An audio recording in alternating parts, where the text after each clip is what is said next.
بسم اللہ الرحمن الرحیم۔ السلام علیکم ناظرین، دنیا نیوز پر آپ دیکھ رہے ہیں پروگرام نقطہ نظر۔ میں ہوں آپ کا میزبان محمد اجمل جامی۔ اسٹوڈیوز میں تشریف رکھتے ہیں جناب مجیب الرحمان شامی صاحب۔ ملکی سیاست کا ذکر کریں ہم تو اسد عمر صاحب اپنے پارٹی چیئرمین کی پالیسیوں سے نالے ہیں اور وہ ان سے نالے ہیں، اظہار کرتے دیکھے جا سکتے ہیں۔ اسی طرح شاہد خاقان عباسی صاحب اپنی جماعت کی سیاسی اور اقتصادی پالیسیوں سے نالے ہیں اور ان پر جماعت تنقید کرتی دکھائی دیتی ہے۔ تو آج شاہد خاقان عباسی صاحب پہنچے ہیں لندن اور اس وقت نواز شریف صاحب سے ملاقات کر رہے ہیں۔ ان دونوں شخصیات کا ذکر میں نے اس لیے کیا کہ سوال آج ہم شامی صاحب کے سامنے یہ رکھیں گے کہ ہماری جو سیاسی قیادتیں ہیں وہ اختلاف رائے کیوں برداشت نہیں کرتی اور نوبت یہاں تک کیوں پہنچتی ہے کہ شاہد خاقان عباسی ہوں یا اسد عمر ہوں انہیں برملا اظہار کرنا پڑتا ہے۔ اس کے علاوہ افسوسناک واقعہ جو یونان کی حدود میں کشتی ڈوبی، المناک حادثہ، نیو یارک ٹائمز یہ کہہ رہا ہے کہ اس ریجن کی تاریخ کی یہ سب سے بڑا حادثہ ہے، میسیکر جو ہوا ہے۔ تو شامی صاحب آج ایک کشتی تو یہ تھی جس میں 350 کے قریب پاکستانی تھے، روزگار کی خواہش لیے وطن چھوڑ کر پیسے دے کر مچھلی پکڑنے والی کشتی میں یہ یورپ جا رہے تھے تو خوابوں سمیت انفارچونیٹ ڈوب گئے۔ اور دوسری جانب جو ٹائٹینک جہاں ڈوبا اس کا ملبہ دیکھنے کے لیے 2.5 کروڑ، 5 کروڑ اور 7 کروڑ کی ٹکٹس دے کے 5 افراد جو ہیں وہ آبدوز کے ذریعے، کمرشل آبدوز کے ذریعے ٹائٹینک کا ملبہ دیکھنے جا رہے تھے۔ اس میں پاکستانی نجات شہری بھی ہیں، وہ بھی لاپتہ ہو گئی ہے۔ تو دو مختلف دنیاؤں کی یہ کہانی ہے ان دو واقعات۔ ہمارے شہزادہ داؤد صاحب جی، حسین داؤد کے بیٹے اور سیٹھ احمد داؤد مرحوم کے پوتے، اور پھر ان کا شہزادہ داؤد کا بھی بیٹا، ایک بڑی ایک دل خراش خبر ہے۔ اللہ کرے کوئی اچھی خبر آئے، اگرچہ کہ اب رابطہ اس کا نہیں ہے۔ امید جو ہے دم توڑ رہی ہے، وہ تلاش کر لیا جائے ان کو۔ حسین داؤد جو ہیں وہ پاکستان کے قابل فخر صنعت کاروں میں ہیں جی ہاں، اور کمال شخص ہیں، نظریاتی طور پر، عملی طور پر، بس ایک آپ سمجھے ایک سچے مسلمان کی چلتی پھرتی تصویر ہے۔ بس وہ انفارچونیٹ ایونٹ ہو گیا۔ یہ دو واقعات ہیں، دونوں کی مختلف دنیائیں ابھی ہیں۔ اللہ تعالیٰ سے دعا ہے کہ کوئی اچھی خبر آئے۔ اور رابطہ یہ جو البتہ ان سے نہیں ہے۔ یہ جو کشتی کے اوپر سنیں نا سر، وہاں ہماری جو ایف آئی اے ہے یا جو ہمارے حکام ہیں ان کو اس اتنے بڑے حادثے کے بعد اب یہ سوچ آئی ہے، خیال آیا ہے کہ وہ علاقے جہاں سے لوگ یونان، لیبیا، اٹلی جاتے ہیں، کشمیر کے، آزاد کشمیر کے اور سیالکوٹ ملکہ علاقے، اب وہاں پر تربیتی ورکشاپس کروائی جائیں۔ یعنی اس حادثے کا انتظار تھا۔ نہیں، تربیتی ورکشاپس تو کرائیں گے۔ دیکھیں مثلا لیبیا ہے یا کوئی دوسرے اس طرح کے ممالک ہیں جہاں آسانی سے ویزا مل جاتا ہے یا ویزا آن ارائیول مل جاتا ہے، تو اس کا ٹکٹ لے کر آپ بندے کو سوار کر دیتے ہیں جہاز پر۔ اب اس میں کوئی غیر قانونی ایکٹیویٹی نہیں ہے یہاں تک تو اور آگے جو کچھ ہونا ہے وہ بظاہر تو وہ ایک بڑا ایک سفر ہے معصومانہ کہ آپ نے ایک ایسی ڈیسٹینیشن پہ جانا ہے جہاں آپ کو داخلے کی اجازت مل جائے گی اور آپ کو سیر و تفریح کر سکیں گے۔ لیکن اب یہ جو راستے ہیں نا، اس پہ جو کمائی ہوتی ہے، اس کی جو فیس وصول کرتے ہیں نا، وہ جناب امیگریشن والے بھی کرتے ہیں اور وہ جو سمگلرز ہیں وہ انسانی وہ بھی کرتے ہیں۔ یہ مجموعی طور پر ایک آدمی کو اس سارے پروسیس میں 20 سے 25 لاکھ روپیہ کم از کم کتنے ہاتھوں میں وہ جاتا ہے پیسہ، جی ہاں، اور پھر جو ایجنٹ ہیں ان کی تو اپنی جگہ جیب گرم ہوتی ہے، لیکن یہ امیگریشن کے جو حکام ہیں نا، ان کی ملی بھگت کے بغیر یہ کام ہو نہیں سکتا۔ یہ سارے ملوث ہوتے ہیں۔ اب تو انہیں تربیتی ورکشاپ کا خیال ہے، لیکن یہ جو نقطہ آپ بیان کر رہے ہیں آج سر، ہم تو ظاہری بات ہے اس سانحے کی وجہ سے پوری قوم، صحافی بھی اور اہل خانہ بھی غم کی کیفیت میں تھے، لیکن جو انٹرنیشنل نیوز پیپرز ہیں، میڈیا ہے، انہوں نے بڑی بے باکی سے اس ساری سٹوری کو آج اس کا پوسٹ مارٹم کیا ہے۔ نیو یارک ٹائمز ہو یا DW ہو یا دیگر، انہوں نے تفصیلی مضامین چھاپے ہیں جس کا شاید میں مطالعہ کرتے رہا. وہ یہ کہتے ہیں کہ یہ جو کوسٹ گارڈ ہے یونان کی، یہ بری و ذمہ بالکل نہیں ہے. ان کے کال اور فعل میں برملا کھلا تضاد ہے. اور انہوں نے جو انہوں نے اس کو بچایا نہیں، ڈوبتے تو ڈوب جائیں. یورپی یونین کا جو قانون بنا 2014 میں، اس کا حوالہ دیا جا رہا ہے بین الاقوامی میڈیا میں، جس میں کہا گیا ہے کہ ضروری نہیں ہے کہ SOS کی کال کوئی کشتی دے تو آپ اس کی مدد کریں گے. اور وہ ساتھ ایویڈنس کے ساتھ رپورٹ کر رہا ہے نیو یارک ٹائمز کہ اس کشتی کو انہوں نے اس حالت میں دیکھا. یونانی کوسٹ گارڈ کئی گھنٹوں سے اس پر نظر رکھے ہوئے تھی. اس کے باوجود کہ آپ نے نظر رکھی اور آپ کو معلوم ہے کہ کشتی کا انجن بند ہے، کشتی ایک جانب جھک رہی ہے اور وہاں پہ یہ اللیگل مائیگرنٹس ہیں، آپ نے اس کی مدد کیوں نہ کی؟ اس کی ذمہ داری وہ پھر یونان کی جو نگران حکومت ہے، وہاں بھی انتخاب ہونے والا ہے، وہاں تو ہنگامے تو بہت ہوئے، اس لوگوں پہ نے بھی ڈال رہے ہیں. احتجاج کیا. جو ان کے وزیر اعظم بننے کے امیدوار ہیں، جو اس امیگرینٹس کے بارے میں بڑی سخت اپروچ رکھتے ہیں، وہ آن دی کانٹری اس ایشو پہ کوئی اور ہی بیانیاں دے رہے ہیں کہ ہم تو چاہتے ہیں آئیں نا. تو اس سب کے اوپر گرفت کی ہے بین الاقوامی میڈیا نے. وہ نہ آئیں، آپ ان کو گرفتار کر کے واپس بھجوائیں ان کے ملکوں میں، ان کے شہروں میں. ایک پاکستانی شہری جو بچ گیا، اس نے بتایا کہ یہ 9 جون کو جمعے کو لیبیا سے سفر شروع ہوا. اس نے کہا 3 دن ابھی ہوئے تھے تو کشتی کا انجن بند ہو گیا تھا. وہ خراب چل رہا ہے، خراب ہے، چل رہا ہے. اور منگل کو پھر کچھ مصری شہری اس کشتی میں تھے جنہوں نے جو پاس سے کمرشل جہاز گزرا، جس نے رپورٹ کیا.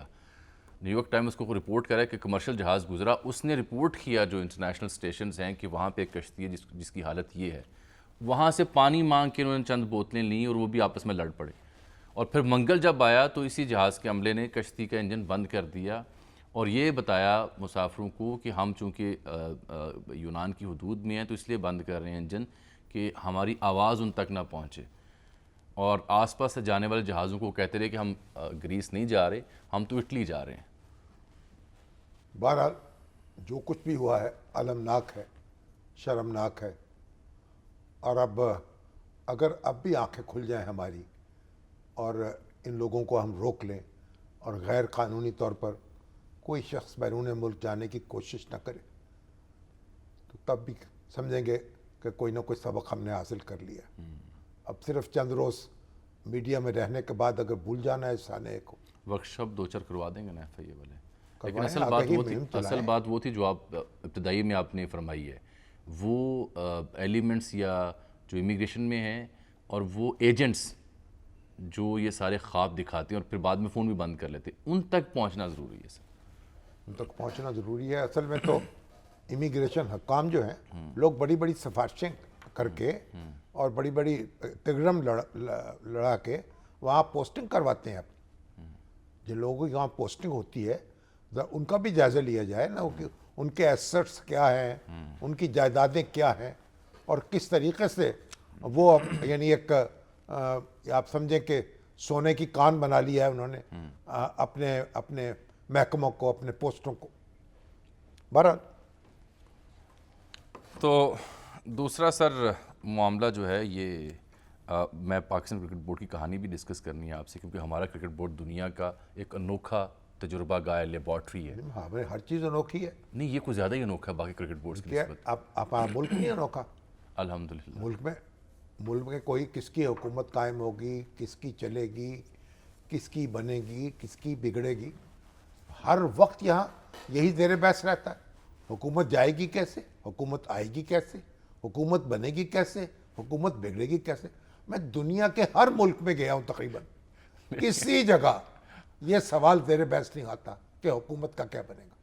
نہیں، یہاں جو جب دو پاکستانی کہیں ملتے ہیں نا، اوورسیز میں لیں، پہلا سوال ہی پہلا سوال تھا حکومت کا کیا بنے گا.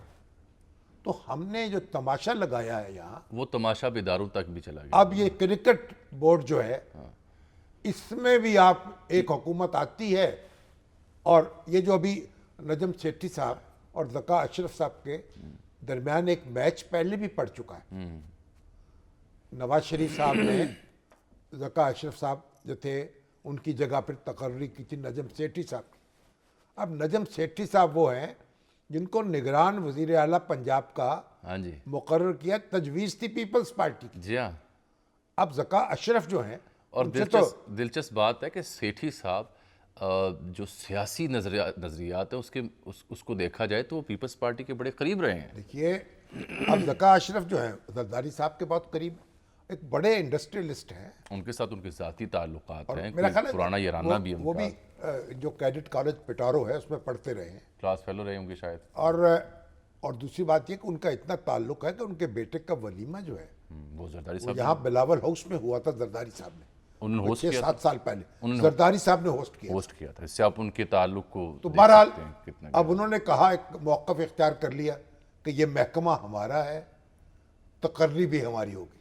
سر ایک بات زرداری صاحب کی مان لی شہباز صاحب نے, ایک نہیں مانی تھی. وہ کیا چیئرمین نادرہ والی بات زرداری صاحب کی بقول شخص سے انہوں نے نہیں مانی ان تھی. کا محکمہ نہیں تھا نا. ہاں, اور یہ وہ محکمہ داخلہ جی ہاں, اور یہ بات انہوں نے مان لی. اب یہ محکمہ ان کا تھا کیونکہ وہ جو بین صوبائی رابطہ ہے وزارت ہے اس کی, ہاں جی, مداری صاحب اس کے سربراہ ہے وزارت. اب اس میں سپورٹس بھی اس میں آتی ہیں. لیکن بہرحال میں ایک بات یہ جو سر اس کی مینجمنٹ بوری کمیٹی تھی نا وہ تو ڈیزالو ہوگی نا, اس کی مدت ختم ہو رہی تھی, کل پرسوں ہو رہی ہے. تو نئی یا تجدید ہونی تھی یا کسی نئے کو تعینات ہونا تھا. سیٹھی صاحب سمجھ چکے تھے بات نہیں بن رہی, اب انہوں نے 2 ممبرز اور بورڈ آف گورنرز میں رکھے ہیں, ذکا اشرف اور مصطفیٰ رمدے. ہاں, ان کو نومینیٹ کیا ہے. اب مجھے یہ سمجھ نہیں آ رہی, ہم نے کرکٹ ایکسپرٹ بھی ہیں ہمارے عمر فاروق کالسن, ان سے رابطہ بھی کرتے ہیں. اس سٹوری کو انہوں نے بریک کیا تھا اور وہ ہمیں کمپیریزن دیں گے کہ باقی دنیا کرکٹ بورڈ اور ہمارے یہاں فرق کیا ہے اور اس سے نقصان کیا ہو رہا ہے. یہ مصطفیٰ رمدے صاحب بڑے قابل عزت ہوں گے, قابل احترام ہیں یقیناً ہے, لیکن ان کا پی سی بی کے بورڈ آف گورنرز میں کیا کردار ہے؟ ان کو بھی کرکٹ کھیلنے کا شوق ہوگا نا, جیسے ہمارے جسٹس نسیم حسن شاہ یہ تو چیئرمین بنے تھے نا کرکٹ بورڈ کے. ٹھیک ہے. اور یہ جسٹس خلیل الرحمان رمدے کے صاحبزادے ہیں اور بڑے نامور قانون دان ہیں. بالکل ہیں, ان کے لیے ہمارے پاس پی سی بی میں جو قانونی مشیر کا عہدہ علیحدہ ہے. وہ تو دیکھیں نا, ہمارے یہاں تو ایک جنرل صاحب بھی رہے ہیں پی سی بی کے چیئرمین. اب ہاں وہ تو توقیر ضیاء بڑے ڈھنگ کے آدمی توقیر ضیاء. تو باقی بے ڈھنگے ہیں. نہیں دیکھو بات سنیے, آپ تو کوئی سٹرکچر فالو نہیں کرتے نا. کبھی ایک دستور بناتے ہیں, اس کو سسپینڈ کرتے ہیں, پھر دوسرا دستور بناتے ہیں. ابھی آپ نے سٹرکچر ایک کرکٹ کا بنایا ڈپارٹمنٹل, اس کو آپ نے ڈسممبر کیا, تاراج کیا. اس کے بعد یہ آپ نے شہروں کی ٹیمیں بنا دی. اس کے بعد اب آپ پھر اس میں تبدیلی کرنے جا رہے تھے. تجربات کرنے میں سر کمائی زیادہ ہے, لیکن میں سادہ سی بات ہے, تلخ بات نہیں, یہ ہمارے مزاج میں آ گئی یہ چیز. بہرحال ایک نجم سیٹھی صاحب, انہوں نے ایک باوقار طریقے سے اپنا منصب چھوڑ دیا. انہوں نے کہا میں یعنی شہباز شریف صاحب اور زرداری صاحب کے بھی زرداری صاحب کے درمیان میں تنازع کی وجہ نہیں بننا چاہتا, اس لیے مجھے آپ رخصت دیجیے. انہوں نے خدا حافظ کہہ دیا. اب ذکا اشرف صاحب جو ہیں یہ منصب سنبھال لیں گے. ہاں جی, وہ آگے اس میں بورڈ آف گورنرز میں اور وہ مینجمنٹ سے کر لیں گی. اصل میں جو دنیا میں تو دیکھیں سر, یہ بی سی سی آئی دیکھیں کہاں سے کہاں انڈیا کرکٹ کو لے گیا. یعنی وہ اتنی بڑی انڈسٹری بن گئی آئی پی ایل کے بعد اور دیگر اچھا ایشیا کپ جو ہمارا تھا, ہمارے پاس حقوق تھے, وہ ہمارے اس بورڈ سے مینج نہیں ہو سکا. بورڈ تو انڈیا کی وہ ہے نا, ان کی انہوں نے تو بیچاروں نے ہائیبریڈ ماڈل ایک بنایا تھا. یہ بات آپ کی بالکل درست ہے کہ انٹرنیشنل کرکٹ پہ بھارت کا وہ غلبہ ہے, لیکن بورڈ اگر جاندار ہو, کوئی نیگوسیشن جاندار ہوں تو آپ کوئی مناسب رستہ بھی نکال سکتے تھے. بورڈ تو سیٹھی صاحب کا جاندار تھا, انہوں نے ایک ہائیبریڈ ماڈل نکالا تھا. آپ اصل میں دیکھیں یہ کوئی ایسی بات نہیں ہے کوئی, ہم نے ملک کو ٹھیک طریقے سے نہیں چلا سکے. ہم نے یہاں بار بار حکومتیں بنائی ہیں, بگاڑی ہیں, دستور سے بالا تر اقدامات کیے ہیں. ہر وقت نام جپتے ہیں دستور دستور آئین اور قانون کا, اور ہر وقت کے آئین کی روح سے, اور اس کی دستور کی روح جو ہے اس کو سلب کرنے میں لگے رہتے ہیں. تو ہمیں بحثیت مجموعی غور کرنا ہوگا. اچھا, غور سے یاد آیا سر, آج غور ہو رہا ہے بلکہ ہو چکا, یہ جو سرمایہ کاری کے لیے خصوصی کونسل ہے اس کا قیام عمل میں آیا تھا, تو اس کا یہ پہلا اجلاس تھا. سیاسی اور عسکری قیادت کی اس میں بیٹھک ہوئی ہے. پرائم منسٹر بھی تھے, آرمی چیف بھی تھے, کچھ سابق عسکری قیادت بھی کہا گیا موجود تھی, وزرائے اعلیٰ تھے, گورنرز تھے. تو وہاں کیا طے ہوا, اہداف کیا ہیں اور یہ کیوں ایک اہم مائل سٹون ہے, بریک کے بعد ڈسکس کرتے ہیں.